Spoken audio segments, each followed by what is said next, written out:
మీ తల్లిదండ్రులను మరవకండి. వచ్చిన ఊరును కన్న తల్లిదండ్రులను మరవకండి. మన నేపథ్యాన్ని మరవకండి. మీరు ఏ కుర్చీలో కూర్చున్నా మీ ఎదురుకొచ్చి నిలబడి ఒక పేదవాడు మీ కళ్ళలో మీ తల్లిదండ్రులే ఒక అధికారి దగ్గర పోయి నిలబడితే ఏం పరిస్థితి ఉంటుందో మీరు అది ఒక్కసారి ఆలోచనలకు తెచ్చుకోండి. నిస్సహాయంగా మన దగ్గరకు వచ్చే వాడికి సహాయం చేయడమే మన బాధ్యత. ఈరోజు మీకు ఇస్తున్న అధికారం నిస్సహాయులకు సహాయంగా అండగా నిలబడే అధికారం ఈరోజు ఈ ప్రభుత్వం ఇస్తుంది.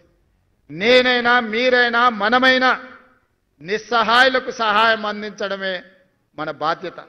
కన్న తల్లిదండ్రులను పుట్టి పెరిగిన సొంత ఊరిని అభివృద్ధి చేసుకోవడం మన బాధ్యత.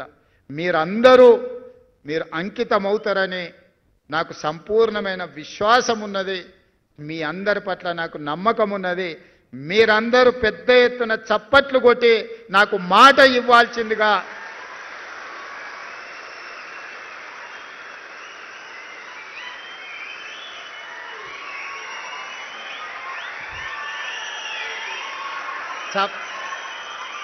చప్పట్లే కదా కొట్టేసినాం.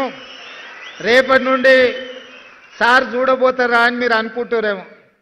తప్పకుండా చూస్తా. ఎవరన్నా తల్లిదండ్రులను చూసుకోకపోతే మీ జీవితంలో 10-15% కోత చేసి మీ తల్లిదండ్రుల ఖాతాలు వేస్తా. చట్టమే తెస్తున్నా. ఆ చట్టాన్ని మీతోనే రాపిస్తా.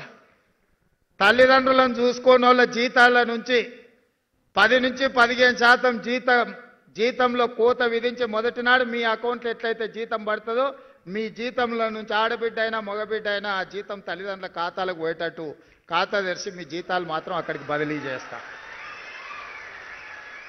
అది చట్టం చేస్తా. ఆ చట్టం మీతోనే రాపిస్తా. సెక్రటేరియట్లకు ఎవరు వస్తున్నారో రామకృష్ణారావు గారు మనం ఒక కమిటీ వేయండి కొత్త ఆఫీసర్లతో ఆ చట్టం రాపిచ్చే దాంట్లో.